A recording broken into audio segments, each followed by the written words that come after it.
వరుస సమావేశాలతో బీఆర్ఎస్ జోరు మీదుంది. BRS party assembly నియోజకవర్గ విస్తృత స్థాయి సమావేశాలు నేటి నుంచి ప్రారంభం కానున్నాయి. ఇవాళ సిరిసిల్ల, మెదక్, పాలకుర్తి, ముషీరాబాద్ నియోజకవర్గాల్లో విస్తృత స్థాయి సమావేశాలు జరగనున్నాయి. ఈ సమావేశాలకు వర్కింగ్ ప్రెసిడెంట్ కేటీఆర్, మాజీ మంత్రులు హరీష్ రావు, సింగిరెడ్డి నిరంజన్ రెడ్డి, ఎర్రబెల్లి సత్యవతి రాథోడ్, ఎమ్మెల్యే కడియం శ్రీహరి సహా పలువురు నేతలు హాజరు కానున్నారు. అసెంబ్లీ ఎన్నికల ఫలితాలు, రాబోయే పార్లమెంట్ ఎన్నికల్లో అనుసరించాల్సిన వ్యూహం, పార్టీ పటిష్టతకు తీసుకోవాల్సిన చర్యలపై క్యాడర్కు దిశానిర్దేశం చేస్తారు. నేతలు, కార్యకర్తల సలహాలు, సూచనలను స్వీకరిస్తారు. పార్టీ కార్యకర్తల అభిప్రాయాలను సేకరించి వాటిని క్రోడీకరించి పార్టీ అధినేత కేసీఆర్కు నివేదించనున్నారు.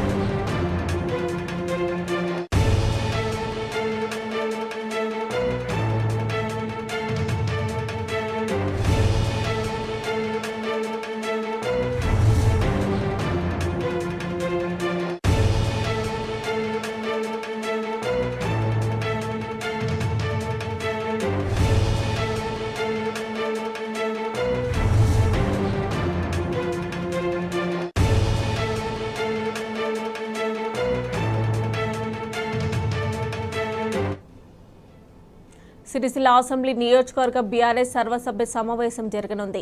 ఈ సమావేశానికి పార్టీ వర్కింగ్ ప్రెసిడెంట్ కేటీఆర్ హాజరు కానున్నారు.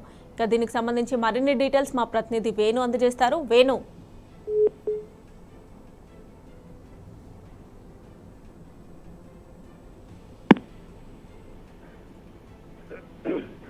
చెప్పండి వేణు. Mamata, good morning. ఇటు పార్లమెంట్ ఎన్నికల్లో గెలిపే లక్ష్యంగా అంటే BRS party working president KTR కార్యకర్తలకు దిశానిర్దేశం చేయనున్నారు. అంటే ముఖ్యంగా ఇప్పటికే కరీంనగర్లో ఈ నెల 24 కూడా సోషల్ మీడియా వారియర్స్ మీటింగ్ పెద్ద ఎత్తున నిర్వహించారు. యూత్ పెద్ద ఎత్తున వచ్చిన నేపథ్యం అంటే గ్రాండ్ సక్సెస్ అవడమే కాదు, అంటే పార్టీపై లేనిపోని అవాకులు చేవకులు ఉపయోగిస్తే గోబెల్స్ ప్రచారం లాగా తప్పుడు ప్రచార సాధన ద్వారా చేసి పార్టీని బదనాం చేసినటువంటి పరిస్థితి కనుక ప్రతి ఒక్కరు కూడా సోషల్ మీడియా వారియర్స్ కూడా ప్రతి ఒక్కరు కూడా కార్యోన్ముఖలే ఉండాలి. తెలంగాణ రాష్ట్ర సమితి వచ్చిన తర్వాత గత 10 సంవత్సరాల్లో చేసిన అభివృద్ధిని ప్రజలకు మనం ఇప్పుడు ప్రభుత్వం కాంగ్రెస్ ప్రభుత్వం వచ్చిన తర్వాత ఇచ్చిన హామీలు ఏ ఒక్కడు కూడా నెరవేర్చడం లేదు. అంటే ప్రజలు తీవ్ర ఇబ్బందులు గురవుతున్నట్టు నేపథ్యం. ముఖ్యంగా చూసుకుంటే ఈ రోజు సిరిసిల్లలో కార్యకర్తల సమావేశం ఉంది. TRS party working president KTR గారు అన్నారు.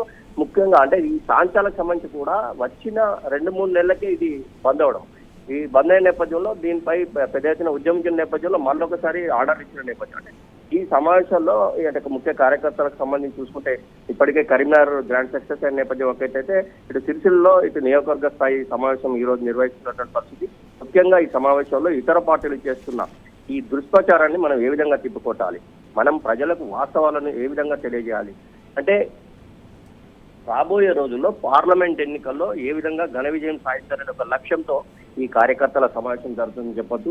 అంటే ముఖ్యంగా గత అసెంబ్లీ ఎన్నికల్లో చూసుకుంటే కూడా అతి స్వల్ప మెజార్టీతో ఓటమి పొందిన నేపథ్యం ఒకటైతే తిరిగి అలాంటి పొరపాట్లు జరగకుండా క్షేత్ర స్థాయిలో నాయకులు కావచ్చు, కార్యకర్తలు కావచ్చు, ప్రతి ఒక్కరు కూడా కార్యోన్ముఖలై ఉండాలి. మరొకసారి బీఆర్ఎస్ పార్టీని లోక్సభకు ప్రతి ఒక్క ఎంపీని అంటే 10 స్థానాలు గెలిపే లక్ష్యంగా ముందుకు పోవాలి. లోక్సభ ఎన్నికల్లో కూడా ఏ విధంగా విజయం సాధించాలి అనే దాని మీద కూడా పక్కా ప్రణాళికతో ముందుకు వెళ్లాలనే లక్ష్యంగానే ఇలాంటి విస్తృత స్థాయి సమావేశం ఏర్పాటు చేస్తున్నటువంటి పరిస్థితి మమరా. అంటే ఈ కాంగ్రెస్ అధికారంలోకి వచ్చిన తర్వాత కూడా చూసుకుంటే ఇప్పటి వరకు చూసుకుంటే ఇచ్చిన ఏ ఒక్క హామీ అమలు కాకపోవడం, రైతులకు సరిగా సాగునీరు అయితే ఇప్పటి వరకు లేదు. ఇటు గంగాధర మండలంలో అయితే కొంతమంది రైతులు నార్లు అయితే పోసుకున్నారు కానీ నీళ్లు లేని నేపథ్యంలో ఇటు నారాయణపూర్ నుంచి నీళ్లు లేదు, ఎల్లంపల్లి నుంచి నీళ్లు వదిలితే లేదు. మళ్ళొక్కసారి అంటే గతంలో సమైక్య రాష్ట్రంలో బోర్లు వేసి బోర్ల పడడం ఒకటైతే ఈ రోజు మళ్ళా బావులను పూడుక తీసుకుంటున్న నేపథ్యం. అంటే ఇదంతా కూడా గతంలో సమైక్య రాష్ట్రంలో పడ్డ ఇబ్బందులు రైతులు పడుతున్నారు. అంటే ఇలాంటివి కూడా ప్రజలకు మనం తెలియజేయాలి. అంటే గతంలో బీఆర్ఎస్ పార్టీ ఏ విధంగా రైతులను బాసటగా నిలిచింది. ఇంకోవైపు చూసుకుంటే ఇప్పటి వరకు కూడా రైతుకు భరోసా కింద ఇచ్చినటువంటి చెప్పినటువంటి ఏ ఒక్క పైసా కూడా రైతుల ఖాతాలో ఒక్క రూపాయి కూడా ఇప్పటికి పడలేదు. అంటే రైతుల విషయంలో కూడా మనం వారికి బాసటగా నిలవాలి. అంటే వచ్చే పార్లమెంట్ ఎన్నికల్లో మనం ఏ విధంగా గెలవాలి, ఏ విధంగా ముందుకెళ్ళాలి, ఒక ముఖ్య ప్రణాళికతో సిద్ధంగా ఉండాలి. స్వల్ప తేడాతో మనం అసెంబ్లీలో చాలా సీట్లు కోల్పోయాం. ఇలాంటి పరిస్థితి లోక్సభలో రావద్దు మనకు. కనుక మన అందరం ఏకతాటిపై ఉండి అంటే మన మీద చేస్తున్నటువంటి తప్పుడు ప్రచారాన్ని తిప్పికొట్టడంలో సోషల్ వారియర్స్ ఉంటే మనకు సంబంధించిన కార్యకర్తలు నాయకులు మనం చేసిన అభివృద్ధి ప్రజలకు ఈ విధంగా వెళ్ళాలి, ఏ విధంగా చెప్పాలి, ఇవన్నీ కూడా ఈ దిశానిర్దేశం TRS party working president KTR చేయనున్నారు. ఈ నేపథ్యం అంటే 11 గంటలకి సమావేశం జరుగుతుంది మమతా. సాయంత్రం వరకు కూడా దీనికి సంబంధించి పూర్తిగా అవగాహన వచ్చే విధంగా ప్రతి కార్యకర్తకు ఏ విధంగా ఏం చేయాలి, ముందుకు ఎట్లెళ్ళాలి, లోక్సభలో ఏ విధంగా మనం ఘన విజయం సాధించాలనే ఒక లక్ష్యంతో ఇలాంటి సమావేశాలు ఏర్పాటు చేస్తున్నటువంటి పరిస్థితి. మొన్న కరీంనగర్ది గ్రాండ్ సక్సెస్ అయిన నేపథ్యం ఒకటైతే ఈ రోజు సిరిసిల్లలో నియోజకవర్గ స్థాయి పార్టీ ముఖ్య కార్యకర్తల విస్తృత స్థాయి సమావేశం జరిగింది. దీనికి ఇటు బోయినపల్లి వినోద్ కుమార్ కూడా హాజరుగా ముఖ్య కార్యకర్తలు పెద్ద ఎత్తున రానున్న నేపథ్యం ఉంది. వీరి అందరికీ కూడా TRS party working president KTR దిశానిర్దేశం చేయనున్నారు. Right Venu, thanks for updates.